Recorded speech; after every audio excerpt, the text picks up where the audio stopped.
नमस्कार, आप देख रहे हैं न्याय टीवी। हर इंसान का एक सपना होता है कि उसका एक घर हो। जिंदगी भर कमाकर वह अपनी गाड़ी कमाई से अपने लिए एक छत खरीदना चाहता है, लेकिन कई बार उसे धोखा मिलता है। इसलिए घर खरीदते समय कुछ एहतियात बरतने की जरूरत होती है। आज हम बात करेंगे कि प्रॉपर्टी लेने से पहले कौन कौन सी सावधानियां बरतनी चाहिए। इस विषय पर आज हम चर्चा करेंगे जाने माने अधिवक्ता विलास तेंदुलकर से, जो कि प्रॉपर्टी के जाने माने वकील है और प्रॉपर्टी पे इनकी अच्छी पकड़ है। विलास तेंदुलकर जी, न्याय टीवी में आपका बहुत बहुत स्वागत है। सबसे पहले हम आपसे जानना चाहेंगे, यदि कोई व्यक्ति प्रॉपर्टी में आज के डेट में इन्वेस्ट करना चाहता हो तो किन चीज़ों को ध्यान रखना चाहिए। देखिए, प्रॉपर्टी आप कहाँ परचेस करते हैं उसके ऊपर है ये सब कुछ। आप थाना में परचेस करते हैं, न्यू मुंबई में परचेस करते हैं या रायगढ़ जिला में परचेस करते हैं तो अलग अलग नॉर्म्स है, अलग अलग रूल्स है। जैसे कि आप थाना में परचेस करेंगे प्रॉपर्टी या फ्लैट या यूनिट्स, तो आपको वो फ्लैट या यूनिट्स बिल्डर या डेवलपर को सेल करने का या कंस्ट्रक्ट करने का राइट्स कहाँ से आ गया वो देखना जरूरी है। वो राइट्स देखने के लिए आपको पहले तो प्रॉपर्टी का 7/12 प्रॉपर्टी कार्ड आपको लेना जरूरी है उनके पास से। उसके बाद प्रॉपर्टी कार्ड के ऊपर आपको नाम देखना है किसका है वो नाम जो डेवलपर डेवलप कर रहा है उसका है तो आप डेवलपर का प्रॉपर्टी ले सकते हैं। उसके बाद वो 7/12 के ऊपर किसी दूसरे का नाम है तो डेवलपर को वो राइट्स वो आदमी से या वो पार्टी से कैसे आया वो आपको देखना जरूरी है। वो डेवलपर को राइट्स डेवलपमेंट एग्रीमेंट द्वारा आया या डेवलपर ने परचेस किया है वो आपको देखना जरूरी है। उसके बाद आपको एक देखना जरूरी है कि उधर का लोकल अथॉरिटी है, जैसे कि ठाणे महानगर पालिका। वो ठाणे महानगर पालिका का परमिशन टू कंस्ट्रक्ट ये बिल्डिंग का जो कमेंसमेंट सर्टिफिकेट, जिसको बांधकाम परवानगी प्रमाण पत्र हम बोलेंगे, वो लिया है क्या नहीं लिया है डेवलपर ने, वो देखना जरूरी है। उसके बाद ये न्यू एक्ट के रेरा एक्ट के हिसाब से ये रेरा में प्रोजेक्ट रजिस्टर्ड है क्या नहीं रजिस्टर्ड है वो भी आपको देखना जरूरी है। उसके बाद आप तय कर सकते हैं वो प्रॉपर्टी परचेस करना है क्या नहीं करना है। बहुत सारे रेरा में होने के बाद भी लोगों को प्रॉपर्टी समय पर नहीं मिलती है, तो इसके बाद उनके पास क्या क्या कानूनी प्रक्रिया रह जाते हैं जिससे वह प्रॉपर्टी प्राप्त कर सकते हैं। जैसे कि बहुत सारे केसेस चल रहे हैं कि सब कुछ देखने के बाद भी प्रॉपर्टी बन के पूरी नहीं हुई। ऐसे में लोग क्या करें, कैसे अप्रोच करें। ये प्रॉपर्टी बन के पूरी नहीं हुई मतलब प्रॉपर्टी का जो कमेंसमेंट सर्टिफिकेट दिया जाता है उसमें एक पीरियड लिखा जाता है। 18 मंथ्स में पूरा करना है, 12 मंथ्स में पूरा करना है, 2 इयर्स में पूरा करना है, वो आपको वो देखना बहुत ज़रूरी है। उसके बाद क्या है कि डेवलपर विदिन वो जो पीरियड लिखा है कमेंसमेंट सर्टिफिकेट में उसमें पूरा नहीं करता है तो आप रेरा अथॉरिटी के पास जाके कंप्लेंट दर्ज कर सकते हैं।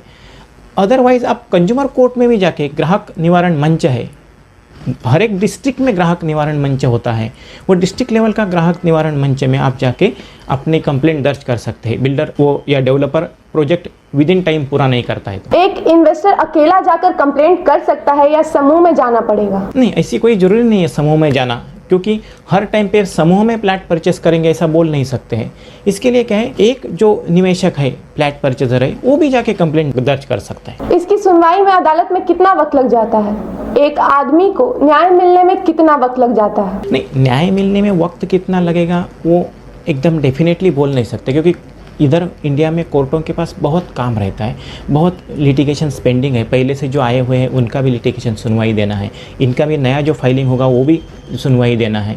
इसके लिए क्या है, कोर्ट के पास जैसा जैसा टाइम होता है वैसा वैसा कोर्ट लेते जाता है। उसको अदर साइड को सर्विस होना है, अदर साइड को रिप्लाई आना है, डेवलपर को नोटिस जाएगा, ये सब में टाइम भी जाता है। वो सब टाइम गिनते हुए 1, 1.5, 2 साल में तो रिजल्ट आ ही जाता है इधर कंज्यूमर कोर्ट में या रेरा में। यह 2 साल का जो पीरियड होता है उसमें क्या निवेशकों को कुछ मुआवजा भी मिलता है? निवेशक को क्या है कि निवेशक ने बुकिंग किया है डेवलपर के पास, निवेशक ने बयाना अमाउंट भी दिया है डेवलपर के पास और बैलेंस पेमेंट करना है, तो निवेशक का भी तैयारी उतना ही होना चाहिए कि बैलेंस पेमेंट करने की। अदरवाइज़ निवेशक सिर्फ जाएगा बोलेगा बिल्डर एंड डेवलपर काम नहीं कर रहे, मैं पैसा देने की तैयारी दिखा रहा हूँ, तो एकदम परफेक्ट है। बट निवेशक के पास भी वो कैपेसिटी नहीं है तो निवेशक को कोर्ट में जाके करेगा क्या। एक दूसरी बात ऐसी है कि निवेशक पैसा देने के लिए टाइम पे रेडी है डेवलपर को, डेवलपर कंप्लीट नहीं करता है, तो निवेशक जाके बोल सकता है माय मनी इज़ रेडी, मैं पैसा देने के लिए तैयार हूँ, तो मुझे ये फ्लैट मिलना चाहिए, कंप्लेंट कर सकता है कंज्यूमर कोर्ट में। या अदरवाइज़ निवेशक को ऐसा चाहिए कि मुझे अभी फ्लैट बुकिंग कैंसिल करना है, डेवलपर के पास और मुझे मेरा पैसा रिटर्न चाहिए, तो इंटरेस्ट के साथ में पैसा रिटर्न करने के लिए भी प्रेयर कर सकता है कोर्ट के पास। कितना % इंटरेस्ट के साथ पैसा मिलेगा? क्या है कि ये this is the description of the court, we cannot say on that point. तो भी कहां से कहां तक? देखो ये एक ट्रांजैक्शन कमर्शियल है ऐसा हम बोलेंगे, इसके लिए 6% या 9% तक इंटरेस्ट काउंट किया जाता है। सीधी तौर से बात करें तो एक इन्वेस्टर को न्याय मिलने में कितना वक्त लग जाता है? वक्त का कोई पाबंदी नहीं है कोर्ट में, क्योंकि क्या है बोल नहीं सकते, कोर्ट के पास बहुत एक्चुअल वर्क पेंडिंग है। वो वर्क के हिसाब से हम देखने जाएंगे तो बहुत टाइम लगता है। फिर भी हमारी जो इंडिया की न्याय व्यवस्था है वो बहुत फास्ट है, मैं बोलता हूँ। इसके लिए 1 या 2 साल में तो रिजल्ट आ ही जाता है कंज्यूमर कोर्ट में या रेरा में। एक आदमी जिसकी गाड़ी कमाई है वह एक बिल्डर के पास डूब जाता है, तो वह क्या प्रिकॉशन ले सकता है और क्या क्या एक्शन ले? प्रिकॉशन तो मैंने आपको बोल ही दिया है कि 7/12 देखना है, डेवलपर्स को राइट्स कैसे आया, डेवलपमेंट एग्रीमेंट के हिसाब से आया या डेवलपर ने परचेस किया है, फिर आपको डेवलपर ने बांधकाम परवानगी प्रमाण पत्र लिया है क्या नहीं लिया है वो देखना जरूरी है। उसमें कितना पीरियड डाला है, वो जो महापालिका होगी या लोकल अथॉरिटी होगी उसने जो प्लान पास करते हैं वो कितना पीरियड डाला है, वो पीरियड के अंदर उसका कंप्लीट हो जाएगा क्या नहीं वो आपको देखना है। फिर रेरा रजिस्ट्रेशन के हिसाब से रेरा में रजिस्ट्रेशन किया है क्या नहीं किया है वो आपको देखना जरूरी है। अच्छा सर, 2 तरह का लैंड होता है, गाउथन लैंड और अथॉरिटी लैंड, दोनों में क्या अंतर होता है?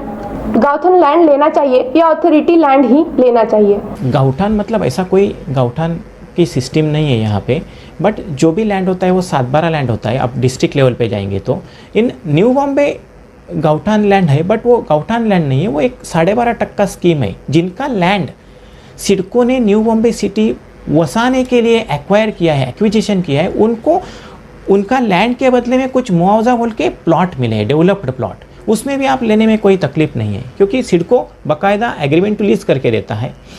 एग्रीमेंट टू लीज के बाद डेवलपर को डेवलपमेंट राइट के हिसाब से लेना है, तो डेवलपमेंट एग्रीमेंट रजिस्टर्ड है क्या नहीं है वो आपको देखना है। अदरवाइज डेवलपर ने ये खुद परचेस किया है, जिसको प्लॉट अलॉट हो गया उससे, तो वो ट्राई पार्टी किया है क्या नहीं किया है वो देखना आपको ज़रूरी है सिडको में चेक करके।